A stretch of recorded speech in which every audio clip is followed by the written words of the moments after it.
If you ache for truth, goodness, and beauty, if you're hungry for a Christianity with substance and strength, if you long for a faith that's big and bold and biblical and all about Jesus Christ, if you're inspired by the idea of one church that has spanned 20 centuries, 24 time zones, and 2 hemispheres, enfolding every race, nation, and language,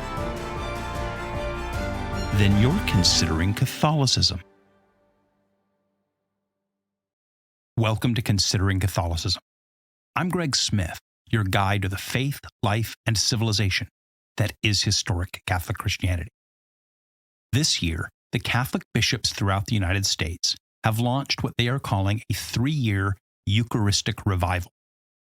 And they've called upon Catholic pastors, teachers, and writers to educate people about the Eucharist, to equip them to better participate in it, and to excite them to come to Mass and receive the body and blood of Christ. And so, at Considering Catholicism, we've begun to do just that. Today's episode will be the 10th that we've done on the topic over just the last few months. In addition, I've written some articles, and I just completed a series of 4 teaching videos exploring the connection between the Eucharist and the season of Advent. You can find those on the consideringcatholicism.com website and on our Facebook page. Today, we're going to look at a curious phenomenon. Because according to a recent survey of self-professed Catholics, it seems that while many Catholics have stopped believing in the Church's teaching on the Eucharist, they've clung to other Catholic beliefs. In particular, the survey showed that they cling to belief in guardian angels. Now, that seemed weird to me, because if you're unwilling to accept the presence of Christ on the altar, why would you still insist that God has an angel watching over you? So, Corey and I sat down to talk about what this might mean. Take a listen. And if you have any thoughts, questions, or suggestions, send me an email. greg@consideringcatholicism.com.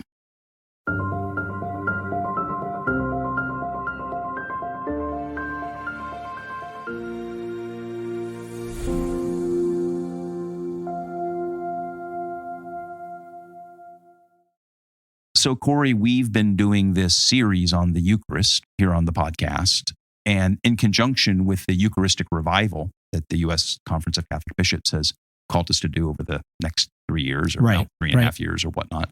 But today I want to take a little bit different tact on this topic. We've talked a lot about what the Eucharist is. We've talked a lot about belief in the real presence in the Eucharist. Today I want to talk about the opposite of that. What happens when people stop believing in the real presence in the Eucharist or never did believe it in the first place? What are the consequences of that? Mm-hmm. And we have this poll that came out, and we'll post the poll on the website, on the blog here with this episode. But it was a poll that was conducted, commissioned by EWTN, conducted by a reputable polling organization. Mm-hmm. And it found some pretty interesting and in some ways disturbing data. Do you want to share a little bit of those findings? Sure. So it was a general beliefs poll of Catholics. And there were a couple of doctrines that they focused on particularly, especially in this article. So they asked people about their belief in the real presence of Christ in the Eucharist. And they also asked people about whether they believe in guardian angels. And the results about the real presence are pretty much in line with what we've seen from other polls. So you have about 80% of Catholics who attend Mass weekly, so probably Sunday attenders who believe in the real presence of Christ.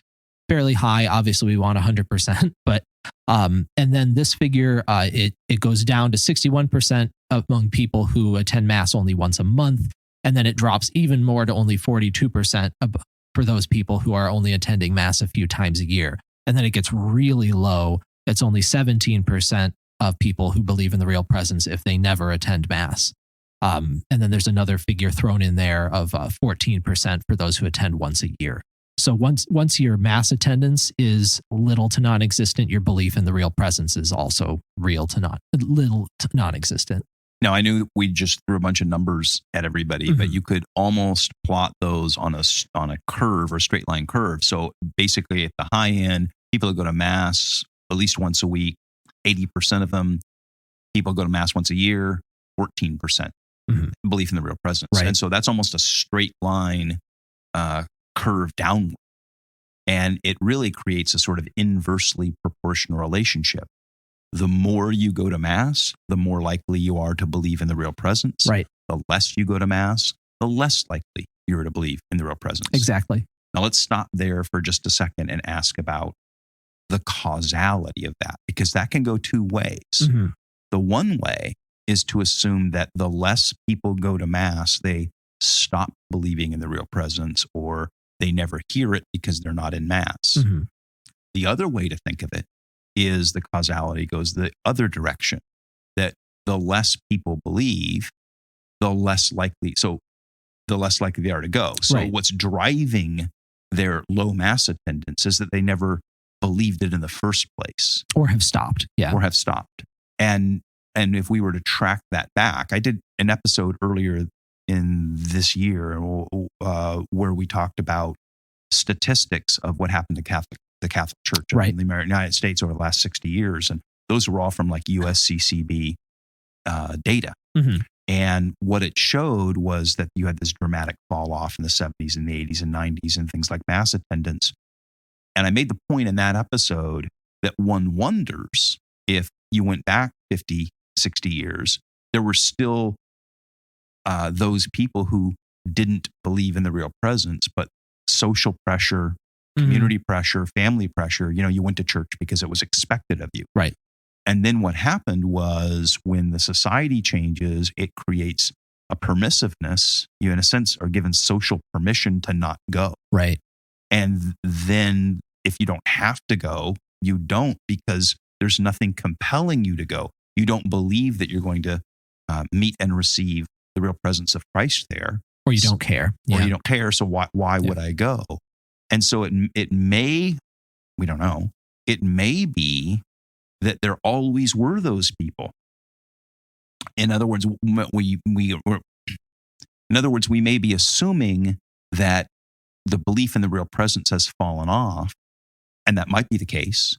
Or it may be that lack of belief was always there, but in a sense it was masked by social custom and pressure to attend church. Right. And I would suspect that it's a little of both. I mean, in any era, you're going to have people in the church, even faithfully attending mass, who don't believe some of the key doctrines. I mean, you can't avoid having some people like that. But I think it would be correct to say that lack of belief has certainly expanded also in the last few decades. I'm just posing the possibilities here, but there's certainly a dynamic relationship. Right. I think the key point we want to make here is that the less someone believes in the real presence, the less likely they are to be in mass. Or to say it the other way, the less someone is in mass, the less likely are they to believe in the real presence. Right.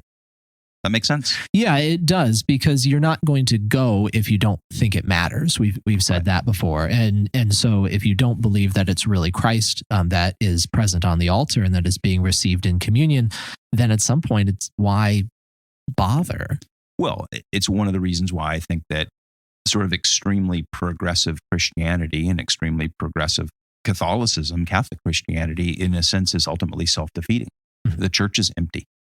Look at the Protestant denominations. The further they moved away from biblical doctrines, the mainline Protestant denominations, their attendance has plummeted. There are many of them that are only existing because they still own the building and there's a handful of people in the building. And that's true for a lot of Catholic churches around the country and parishes. I mean, you can look at the lack of vocations in dioceses. There are whole dioceses where they can't, produce enough vocations to sustain the diocesan ministry. So the further you move away from those doctrinal truths, the less compelling the faith is, and the less people are going to go, because there's a sort of perception that there's no return on my investment of time. Right. I go to church, and what do I get out of it? Well, and I think it's especially true of the Catholic Church that the doctrine on the Eucharist would be the linchpin in this, because it is the center of our practice and our belief. Because there are plenty of Protestant churches that don't, most, that don't believe in the real presence of Christ in the Eucharist. And I think whether somebody continues to go to that church or not will probably rise and fall on their belief in other things. Right. As I said, whatever the doctrinal center for the church is. Right. In those evangelical churches, it's not the real presence. It's, biblical infallibility.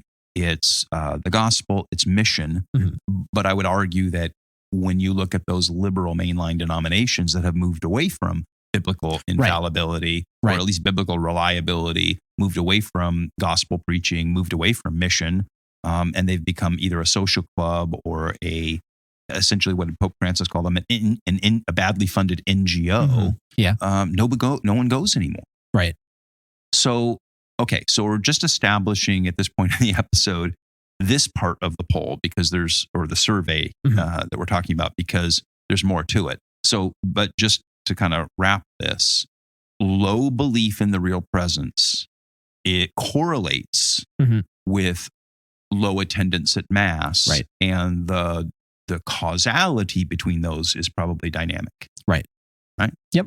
Okay, but wait, there's more. Yes, because the survey went on to find more. So why don't you unpack that? Yeah. So in addition to correlating belief in the real presence in the Eucharist with Mass attendance, they also did the same thing with belief in guardian angels. So they found that 74% of Catholics who attend Mass once a month believe in guardian angels, and then it falls off to 65% for those who never attend Mass or attend less than once a year. So you do have a fall off. People who attend Mass little to none do believe in guardian angels less, but it's not nearly the fall off that you saw with the Eucharist. It's only about a 10% fall off. Yeah, I think the dramatic number is when you lay these two columns side by side. Here's kind of the bottom line. For those who attend Mass only once a year, approximately, what you have is a 14% belief in the real presence. Yep. Among that same group, the once a year people, only 14% of them believe in the real presence, but 65% of them believe in, and I'm putting my fingers up in quotes marks here, guardian angels. Right. So the bottom line of that is if you are a Catholic who is not attending Mass, you are way more likely to believe in guardian angels than you are to believe in the real presence. Like 5 times more likely, right? I mean, you never do math in public, but off the top of my head, it's like 5 times more likely. It's a big difference. 4 or 5 times more likely to believe in guardian angels, or 4-point-something% more likely. So the point is that there's almost an inversely proportional relationship between belief in the real presence, Mass attendance, and guardian angel belief. I mean, right? So you have this group of people who attend Mass every week or every day, the vast majority of whom believe in the real presence of Christ in the Eucharist. Right. You have at the other end a group of people. So you have these two curves or slopes on the graph almost pass each other. You have people who go to Mass maybe once a year. Almost none of them believe in the real presence, but the majority of them, like 2/3 of them, do believe that they have a guardian angel who protects them from car crashes or whatever. Right. So what does this mean? And now I titled this episode, you and I had a little bit of an argument. We had a debate. We had a little bit of an argument. We had a little bit of an argument about the title of this episode. And I'm learning that catchy titles catch listeners. So you're not above clickbait. Yes. I'm not above clickbait here. But look, I'm going to argue that in a sense, it becomes kind of the Eucharist versus guardian angels. But let's clarify. Right. In a sense, the real presence and guardian angels are both teachings of the Catholic Church. So ideally, a faithful Catholic believes in both. Right. Nevertheless, I argue that this phenomenon of these two curves that sort of pass each other on the graph can't be ignored, because there's something going on here that the less likely you are to believe in the real presence, the more likely you are to believe in guardian angels. There's something going on there. And I think I know maybe what it is. And you and I were talking about that before we started recording here. So have we come to some consensus about that? And I think it has to do with a quote from G.K. Chesterton, and you're a Chestertonian.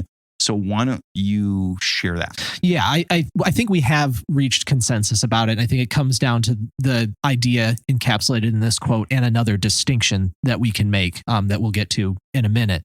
But the quote, Chesterton's talking about unbelief, and he says, if you stop believing in the teachings of the church, you don't start believing in nothing. You're open to believing in anything. Right. It creates a vacuum. Mm-hmm. We have to believe in things, or we're compelled to believe in things. And to make a fine point here, when you stop believing that Christ is really present in the Eucharist, it creates a vacuum in a religious vacuum in you. Right. And I think something is going to come and fill that vacuum. Right. And I think it's borne out, we see at the macro level that as Christian belief has declined in our society, it isn't as if we've ushered in a society of predominantly atheists. What you have is a sort of mishmash of different spiritualities that are coming together, and it's more of a spiritual buffet.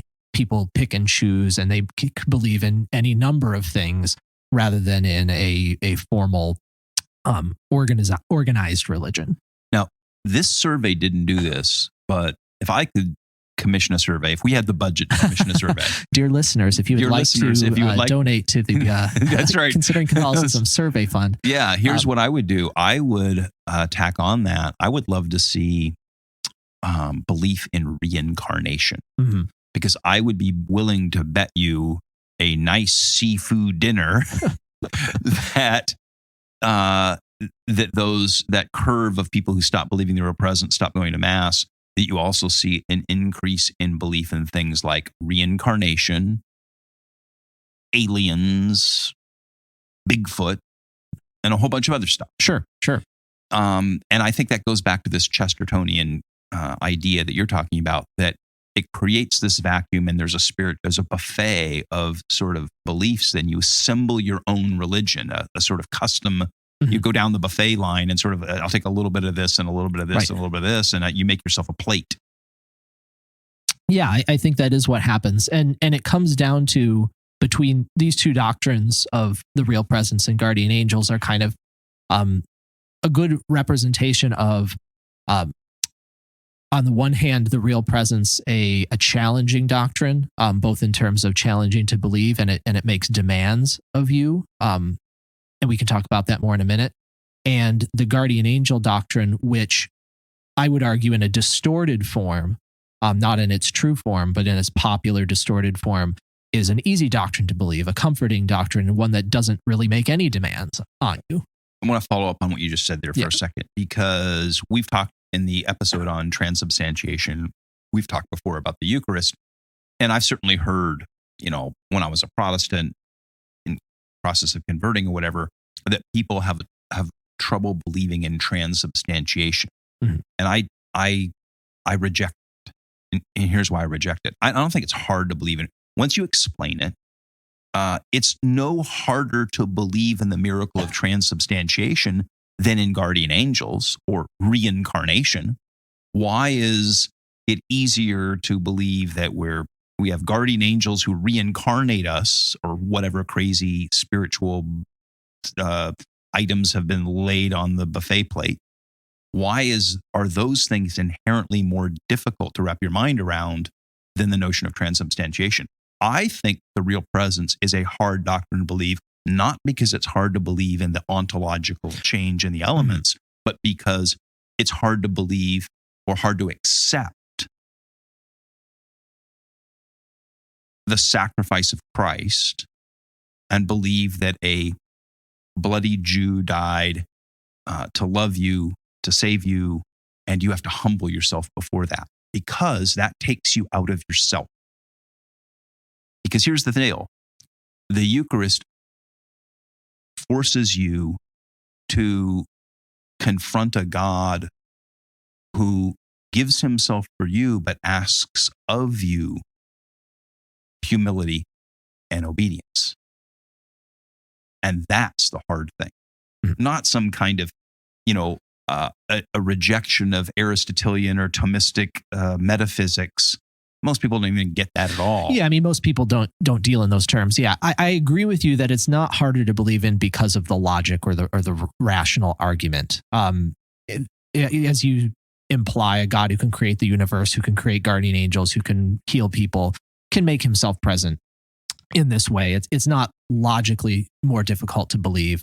I think it has been one of the church's most challenging doctrines for other reasons. As you say, originally, think in John 6 of Jesus's Jewish listeners who rejected it on the grounds of, revulsion at the idea of eating human flesh. They were rejecting also his divinity that was implied here. And today, I think you also have a dynamic at play where it's easier to believe in guardian angels that you can't see, and so you can kind of believe what you want about them, versus the transubstantiation of the elements in the Mass, which, first of all, you have a physical thing that you can see, and so you're being told something about this physical object that is not available to your senses.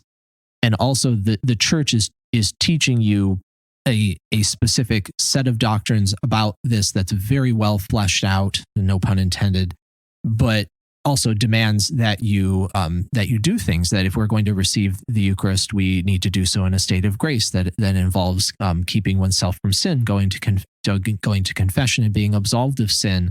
And all of that implies a living and active relationship with Christ and with the church. Whereas, again, I think in the distorted popular understanding of guardian angels, it doesn't demand any of that. It's very comfortable with disaffiliation. Yeah, absolutely. I actually want to go upstream. Mm-hmm. So this is considering Catholicism, but it's also Catholic Christianity. Mm-hmm. And in the instance of what we're talking about here, I want to go upstream because I think that there's the same disaffection in the Protestant world today. Mm-hmm.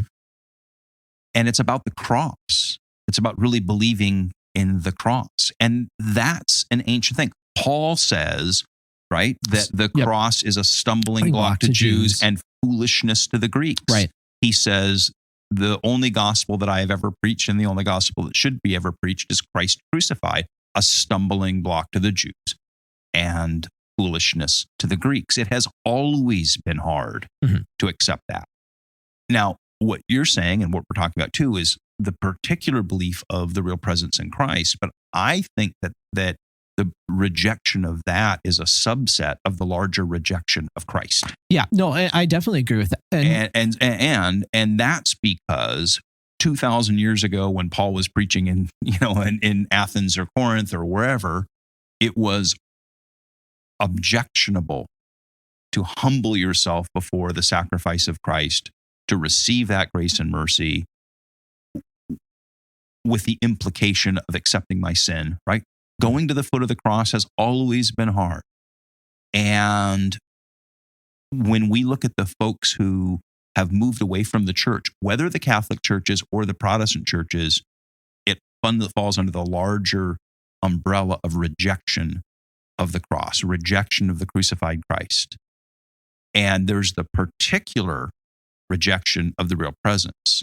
But I think that's a subset of the larger issue. However, to your point, what happens, and I want to explore this real quick, is when we move into this belief in guardian angels, what's the disconnect? And I think you're getting at it. I'll just want to lay it out how I see it, is that their understanding of guardian angels is not the doctrinal understanding of the Catholic Church, right, which teaches guardian angels, right? But it's, I think, incredible to believe that these folks who don't attend Mass and don't either understand or believe the doctrines of the Eucharist have a nuanced doctrinal understanding of guardian angels. That their understanding is correct. Right? I think it's folk religion. And here's what I think it's about. Coming to the cross requires me to humble myself before God. It's about me putting Christ first. When you move away from that, what happens is you replace that with a God who puts you first. Mm-hmm. And the kind of guardian angels that I think these folks believe in are neither angels, because like a lot of these people, the popular folk religion is that when people die, they become an angel. Yep. You've heard Right. that I mean, before. that's right. I mean, I've talked to people. I've been at funerals and like, well, dad is, now a guardian angel watching over me, or my dead brother is now my guardian angel watching over me. And you go, what? Right. Mm-hmm. And that God sends these guardian angels to do things like protect me from car accidents or whatnot. Right. Mm-hmm. And that I did an episode earlier this year in the Worldview series on moralistic therapeutic deism. This belief that there is a God up there who's not particularly involved in our lives, who doesn't Mm-hmm. particularly ask anything from us, but wants us to be happy, It wants to affirm us. and be well. And so what happens in that Chestertonian way, when we stop believing in a God who comes down, incarnates himself, dies on a cross, asks for us to confess our sin and humble ourselves before him so that we can be like him, and take up our own cross, Mm-hmm. join him in death so that we can join him in life, right? Mm-hmm.